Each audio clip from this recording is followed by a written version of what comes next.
Good evening to मेरे प्यारे विद्यार्थियों। तो हमारी ट्रिग्नोमेट्री चल रही है, आगे बढ़ते हैं इसमें। तो मैंने आपको 8.1 के पहले और दूसरे क्वेश्चन समझा दिए थे।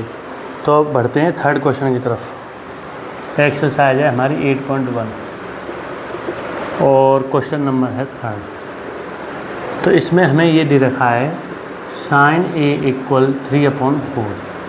तो इसमें हमें cos a और tan a का मान ज्ञात करना है।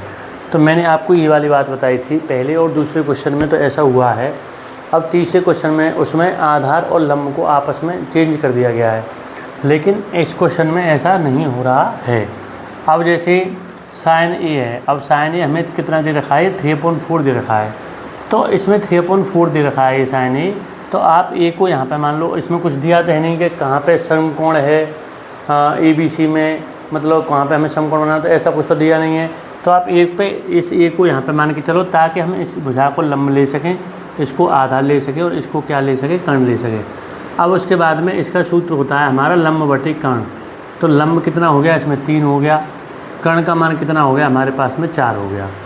अब हमें आधार निकाल लूँगा, आधार निकालने के बाद में इसको cos a tan a को कर दूँगा। तो मैं अब तुम्हें ये समझा चुका हूँ क्वेश्चनों को, तो तुम यहाँ से कर भी सकते हो अपने आप, लेकिन मैं थोड़ा बता दे रहा हूँ। जैसे k² बराबर ये हो गया, अगले 2 क्वेश्चन छोड़ दूँगा, इसी प्रकार हैं वो।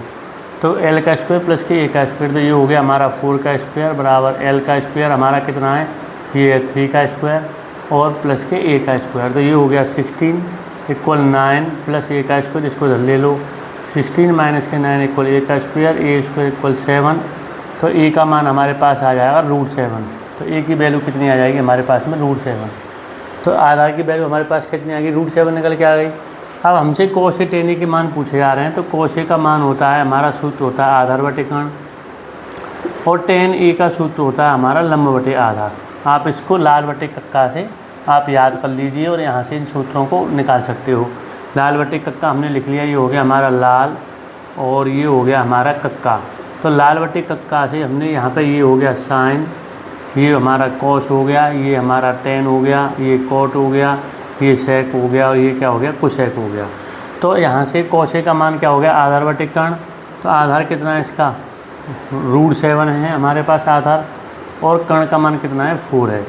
अब tan a का हम चेक करें, tan a का सूत्र इनको थोड़ा याद करना पड़ेगा आपको, कि जैसे यहाँ पे हम साइन लेते हैं, फिर cos लेते हैं, फिर tan लेते हैं, फिर इसके नीचे cot, इसके नीचे sec, इसके नीचे क्या लेते हैं, cosec लेते हैं। ये आपको लर्न करना पड़ेगा। अब इसके बाद में यहाँ पर हम बात करते हैं tan a की। तो tan a का सूत्र हमारा यहाँ से देखें तो क्या निकल के आ रहा है, लंब बटे आधार। साइन का लंब बटे कर्ण, cos का आधार बटे कर्ण, tan का लंब बटे आधार, cot की बात करेंगे तो आधार बटे लंब, sec की बात करेंगे तो k बटे, इस तरह से इसके सूत्र लेते हैं।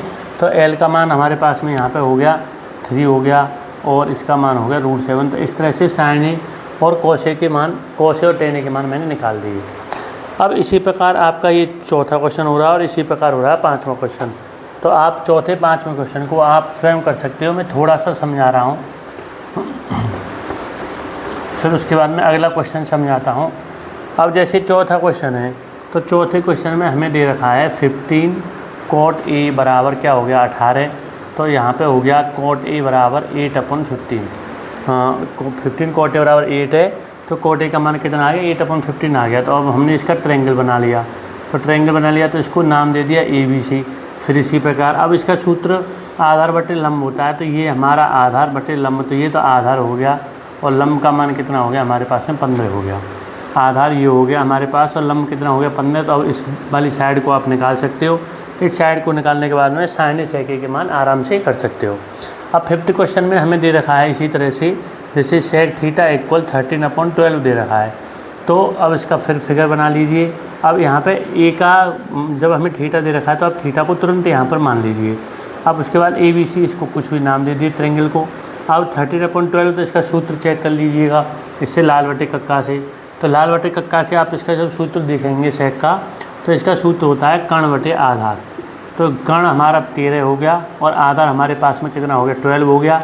अब इस भुजा को निकालिए, लंब को, पाइथागोरस प्रमेय का सूत्र लगा करके, और फिर सारे त्रिकोणमितीय अनुपात बताने। सभी त्रिकोणमितीय अनुपात का मतलब है sec थीटा को छोड़ के आपको sin theta, tan theta, cot theta, cosec theta, ये सभी त्रिकोणमितीय अनुपात निकाल लेना आप।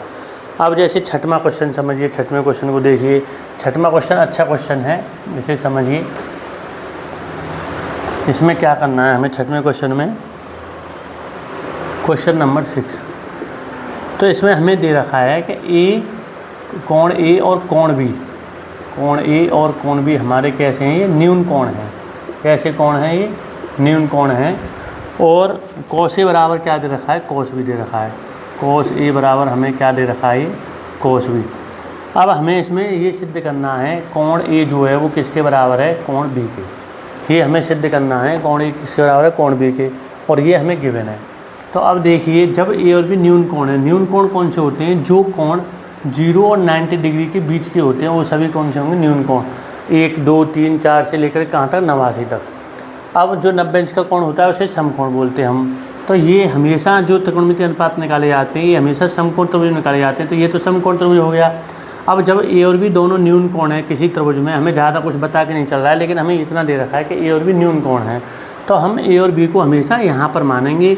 ए और बी को हम यहाँ पर हम कभी नहीं ले सकते, क्योंकि ए और बी हमारे कैसे न्यून कोण है। जब न्यून कोण है तो न्यून कोण ये वाले होंगे, ये तो 90 अंश का कोण समकोण हो गया। तो यहाँ तो हम ए और बी को ले नहीं सकते, ए और बी बिंदु को, तो हम ए और बी को हमेशा यहाँ लेंगे। यहाँ पे अब क्या बचा हमारा, मैंने सी बिंदु लिख दिया। अब ये बताओ, कोस का इस लाल बटे कक्का से हम जब सूत्र देखेंगे, कोस थीटा या जो भी है, तो इसका सूत्र होता है हमारा आधार बटे कर्ण। हमेशा क्या होता है, आधार बटे कर्ण। अब हम बात करते हैं फिलहाल यहाँ पे कोस ए की, और किसके बारे में बात कर रहे हैं, कोस बी के बारे में। तो ये थोड़ा पहले क्वेश्चन की तरफ पहुँचे हम, जो है ये बताओ, कोस ए की जब हम बात कर रहे हैं, तो कोस ए की जब हम बात कर रहे हैं तो ये हमारा लंब होता है, ये हमारा आधार होता है, और ये हमारा क्या होता है, कर्ण होता है। अब कोस का सूत्र होता है हमारा आधार बटे कर्ण। कोस का सूत्र हमारे पास में क्या होता है, आधार बटे कर्ण। तो कोस का सूत्र जब आधार बटे कर्ण होता है, ये बताओ। अब इसमें कोण ए एंगल के बारे में हम यहाँ बात कर रहे हैं, हमारा ए एंगल यहाँ पर लिखा हुआ है। तो ए एंगल जब यहाँ पर लिखा हुआ है, तो इसके सामने की भुजा ये लंब होगी, ये आधार होगी, ये क्या होगी, कर्ण होगी। तो इसमें इसके सामने की भुजा ये लंब है, तो हमें चाहिए आधार। हमारा सूत्र हमसे कहता है आधार बटे कर्ण। तो जब इसके सामने की भुजा ये लंब है, तो आधार फिर कौन सी भुजा हो गई, हमारी ए सी। तो ए सी तो हमारा इसके लिए आधार हो गया, और कर्ण का मान हमेशा यही रहेगा, ए बी। तो कोस ए का मान हमारे पास में ये निकल के आ गया। अब हम जब बात करें कोस बी की, तो बी हमारा कोण यहाँ पर दे रखा है, तो इसके सामने वाली भुजा, कोण के सामने वाली भुजा मैंने पहले क्वेश्चन में आपको बता चुका हूँ, पहले में दूसरे में, जिस कोण की बात कर रहे हैं हम उसके सामने वाली भुजा लंब होती है, बाकी जो दूसरी भुजा होती है वो आधार होती है। तो इस कोस बी के लिए जो आधार है वो हमारे पास कौन सा, बी सी है, और इसका कर्ण क्या है हमारे पास में, ए बी। अब इस ए बी से ए बी कट गया, तो ये हमारे पास बचा ए सी बराबर बी सी। ए सी भुजा किसके बराबर हो गई, यहाँ पर बी सी के। जब ए सी बी सी के बराबर हो गई, तो ए सी के सामने वाली भुजा का कोण कौन सा है, कोण बी है, और बी सी के सामने वाला कोण कौन सा है, कोण ए। या हम इसको ऐसे लिख सकते हैं, कोण ए बराबर कोण बी। तो इसका मतलब ये हुआ कि ये कोण ए कोण बी के बराबर होगा, यही हमें लाना था। मतलब किसी त्रिभुज में जब दो भुजाएं बराबर होती हैं, जैसे मैंने कोई भी त्रिभुज लिया, अब मान लो ये त्रिभुज लिया मैंने पी क्यू आर। अब इस त्रिभुज में मान लो ये भुजा और ये भुजा बराबर है, हमारी पी क्यू भुजा और क्यू आर भुजा आपस में बराबर हैं, तो इन दोनों भुजाओं के सामने के कोण बराबर होते हैं। तो इस पी क्यू के सामने तो ये वाला कोण आ रहा है, और इस क्यू आर के सामने कोण कौन सा आ रहा है, ये वाला। तो ये दोनों कोण आपस में कैसे होंगे, बराबर होंगे। तो अब हम यहाँ पे कह सकते हैं पी क्यू के सामने कोण कौन सा आर है, और क्यू आर के सामने कोण कौन सा है, कोण पी है। तो ये आपस में बराबर हो गई। तो इसी प्रकार या दो कोण बराबर होते हैं तो उसके आमने सामने की भुजाएं बराबर होती हैं। तो इसी प्रकार इस क्वेश्चन में ये दोनों भुजाएं बराबर हैं, तो इस भुजा के सामने बी कोण आ रहा है ए सी के सामने, और इस बी सी भुजा के सामने ए कोण आ रहा है, तो ये दोनों आपस में बराबर हो गए। या हम इसको ऐसे लिख सकते हैं, कोण ए बराबर कोण बी। यही हमें इस क्वेश्चन में लाना था। तो आप यहाँ तक इन क्वेश्चनों को समझिए, फिर कल आगे बढ़ता हूँ मैं इसमें एक्सरसाइज में, और कॉपी लेकर के ज़रूर बैठिए मेरे प्यारे विद्यार्थियों।